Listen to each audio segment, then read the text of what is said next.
ఏ విధంగా దుబ్బాక ప్రజలు గెలిపించి అసెంబ్లీ పంపారు. పటాన్ చేరు ప్రజలు ఓటేసి పార్లమెంట్కు పంపుతానని నమ్మకం ఉంది. దేశ రక్షణ, ధర్మ రక్షణ కొరకు ఓటు వేసి పార్లమెంట్ పంపుతారు. హమారే బడే సాలేకు డర్ హోగా. ఈ రోజు భారత్లో ఎలాంటి ప్రధాని కావాలి? ఇక్కడ కాంగ్రెస్ గెలిచి దేశంలో కాంగ్రెస్ గెలిస్తే దేశమంతటా బాంబుల ధమాకా మోగుతుంది. పాకిస్తాన్తో పంగ తీసుకుంటే అతని దగ్గర అణుబాంబులు ఉంటే మన దగ్గర లేవా? అణుబాంబులు లేవా? చాలా చోట్ల మసీదుల్లో సమావేశాల్లో చర్చ జరుగుతుంది.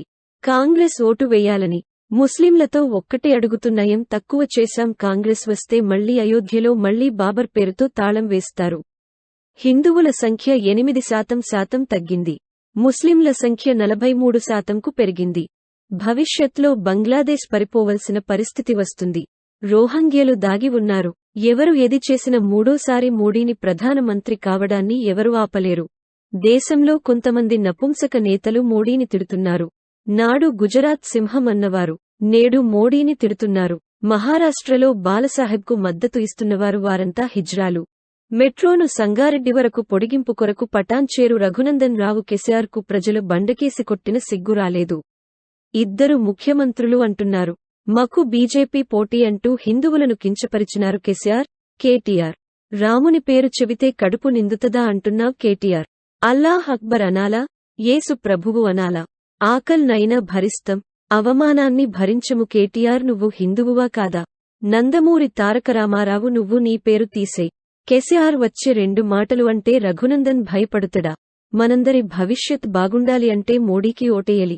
కాంగ్రెస్ మళ్లీ వస్తే గోకుల్ చాట్, లుంబిని పార్క్లో బాంబులు పెళ్తాయి. బీజేపీకి ఓటేస్తే దీపావళి టపాసులు పెళ్తాయి.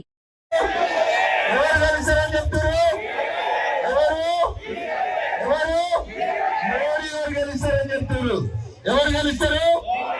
ఏ గుర్తు గెలుస్తుంది? ఏ గుర్తు? కమలం గుర్తు గెలుస్తారని చంద్రశేఖరరావు గారు ఒప్పుకుంటున్నారు. రేవంత్ రెడ్డి కూడా ఒప్పుకుంటున్నారు. కేసీఆర్ ఇంకో మాట చెప్పిండు. హిందూ సమాజం ఆలోచించాలి, హిందూ బంధువులందరూ కూడా ఆలోచించాలి. ఏమన్నాడు ఈ చౌరస్తాలో? కేసీఆర్ ఒక మాట చెప్పిండు. హిందువులందరూ రఘునందన్ కోటేశ్వరు, బీజేపీ కోటేశ్వరు. అందుకని ముస్లిం సోదరులారు బీజేపీ గెలవద్దంటే కారు కోటేయమని ఎవరిని బతిలాడిండు? ముస్లింలని బతిలాడుతుండు. అంటే మన ఓట్లు కేసీఆర్ వద్దు కదా. హిందువులని అవమానపరిచిండు కేసీఆర్ అండ్ కేటీఆర్. మొన్న నిర్మల్ పోతే కోడిగుడ్లతోటి టమాటాలతోటి ఉరికిపించిర్రా, పొట్టాలు ఉరికిపించిర్రా, కేటీఆర్ ను బలాయించిర్రు. ఏం చెప్పినాం? ఏం చెప్పి బలాయించారు? ఏం శ్రీరామ్ చెప్పారు? జై శ్రీరామ్ అని చెప్పారు. ఎందుకంటే కేటీఆర్ అనే ఒక మాట అన్నాడు, హిందువులకి జై శ్రీరామ్ అంటే కడుపు నిండుతుందా అన్నాడు. నిండుతుందా? నిండదా? నిండుతుందా? నిండదా? మరి ఏమంటారా? పొట్టాడా అని అడగాలి. ఏమనాలి? అల్లాహ్ అక్బర్ అనాలా? జీసస్ అనాలా? వేసి మేము రాముని నమ్ముతాం. అక్క నమ్ముతామా? గుడికోతామా? దేవుణ్ణి నమ్ముతామా? ఏమంటాం? ఏమంటాం? గట్టిగా చెప్పాలి. ఏమంటాం? ఏమంటాం? ఏమంటాం? వినబడుతుందా? మేమంతా ఆకలితోనే భరిస్తాం, కానీ అవమానాన్ని భరించం. మా దేవుళ్ళని అవమానిస్తే తీసుకుపోయి బంగాళాఖాతంలో వాడేస్తాం. కేటీఆర్ కి నిర్మల్లో టమాటాలు కోడిగుడ్లతోటి సమాధానం చెప్తే బుద్ధి రాలేదు. కేటీఆర్ నువ్వు మీ అయ్యో భరించారు. హిందువులని సంక్రాంతి పండుగ నాడు సకినాలు చేసుకుంటే కొంతమంది దుర్మార్గులు వచ్చి ఆ సకినాల మీద మన ముద్రాలు విసర్జించిన రోజు ఎవరన్నారా పెట్టాడు? అడగలేదా? నువ్వు హిందువువి. కేటీఆర్ నువ్వు హిందువు ఎవరో కాదో ఒక్కసారి ఆలోచించుకోవాలి.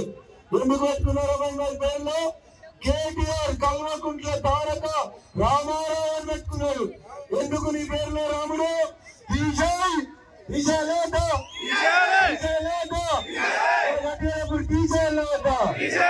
రాముడిని నమ్మవాడు రాముడి పేరు పెట్టుకోవచ్చా? నీ అయ్యా ఈ చౌరస్తాకు వచ్చి చెప్పిండు, అయ్యో ముస్లిం సోదరులారా 4 ఓట్లు వేయరని బతిలాడుకుంటుండు. మన ఓట్లు ఉంటేనే కారణాలకి అక్క బాగా యాది గుంచుకోండి. రఘునందన్ ఓడగొట్టాలంటే ముస్లింల ఓట్లు కావాలని కేసీఆర్ బతిలాడుకుంటుండు. మరి హిందువుల ఓట్లు కావాలా? स्टूडेंट पार्टी हमें वोट दो, कांग्रेस वाले हमें वोट दो कहते हैं। अगर दोनों का यानी 2 पार्टी मिलकर आज हमारे भाई को हराने की कोशिश कर रही है, मेरे मित्रों एक हो जाओ, एक तरफ वोट डालो। सिर्फ आपके पास कल 1 दिन है प्रचार के लिए, जितना हो सके उतना कल प्रचार करो। हर बूथ को आपको जीतना है मेरे मित्रों। और रघु भाई, आप जीतने के बाद में एक बड़ी दावत रखना। जो बूथ में कार्यकर्ताओं द्वारा जो बूथ में बीजेपी के समर्थन में वोट गिरेगा उनका सम्मान मैं करूंगा मेरे मित्रों।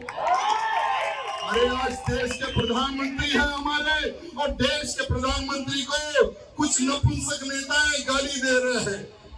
अरे महाराष्ट्र का एक नेता है जो कल तक अपने आप को हिंदूवादी कहता था, आज प्रधानमंत्री मोदी जी को औरंगजेब का दर्जा दे रहा है। अरे कल तक हमारे एक बहुत बड़े महान व्यक्ति थे महाराष्ट्र में, हिंदू हृदय सम्राट स्वर्गीय बाला साहब ठाकरे। बाला साहब ठाकरे जी कहते थे, जब प्रधानमंत्री मोदी जी मुख्यमंत्री थे गुजरात के, जब मोदी जी गुजरात के मुख्यमंत्री थे तो बाला साहब कहते थे कि ये गुजरात का शेर है। मोदी जी को कहते थे ये गुजरात का शेर है।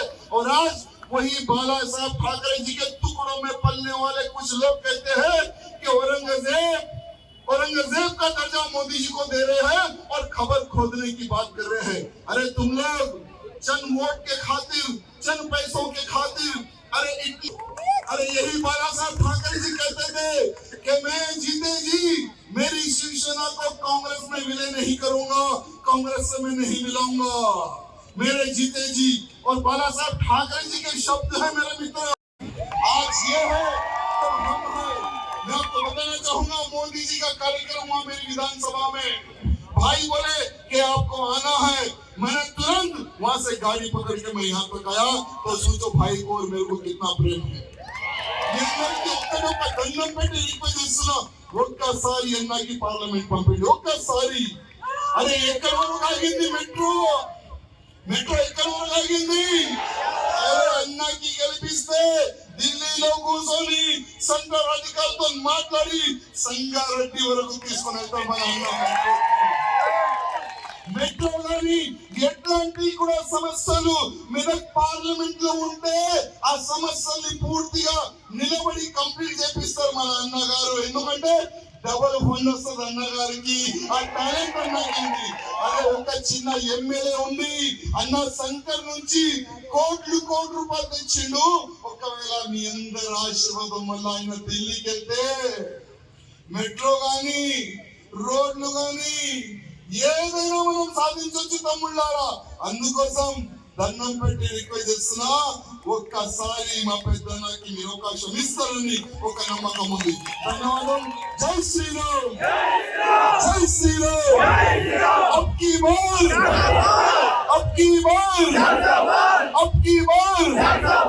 ధన్యవాद.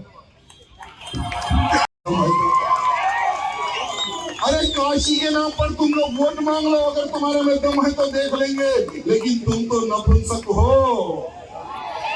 तुम्हारे में दम नहीं है। तुम लोग आज कहते हो कि अगर हमारी जीत तो सिर्फ मुसलमान वोट से होगी, तो हिंदुओं एक बार ध्यान रखना, अगर आज का हिंदू, आज का भारतीय अगर एक नहीं हुआ, एक होकर अगर प्रधानमंत्री मोदी जी को नहीं जिताया, तो आने वाली पीढ़ी आपको गाली देगी, याद रखना। ग्लोबल आज एक सर्वे आया है, लगभग उस सर्वे में यानी 1950 से लेकर 2015 तक की का सर्वे निकाला है कि किस कास्ट का कितना, यानी कौन से धर्म का बड़ा हुआ और नीचा हुआ, कौन बड़ा और कौन नीचा हुआ। तो आपको बताते हुए मुझे बहुत ही डर लग रहा है कि हिंदुओं की जो संख्या है 8% कम हो गई। कितने परसेंट? यानी हम लोग घटते जा रहे हैं और मुसलमानों की संख्या 43% बढ़ चुकी है मेरे मित्रों। अगर इसी तरह से जनसंख्या बढ़ते जाएगी तो वो दिन दूर नहीं, हमें भारत छोड़कर भी भागना पड़ेगा। जैसे पाकिस्तान से हिंदू भागा है, बांग्लादेश से हिंदू भागा है, वैसे ही आपको यहाँ से भागना होगा। अगर आप नहीं भागना चाहते हो तो फिर से एक बार मोदी जी को प्रधानमंत्री आपको बनाना है। ये उनके लिए नहीं, ये आपकी सुरक्षा के लिए मेरे मित्रों। क्योंकि अगर तीसरी बार मोदी जी जीत जाते हैं तो एक कानून प्रधानमंत्री जी को लाना ही होगा। वो कानून होगा जनसंख्या नियंत्रण पर। हम दो हमारे दो, तो बेटा तुम्हारे भी दो ही रहना चाहिए। वो कानून देश में पारित होगा मेरे मित्रों।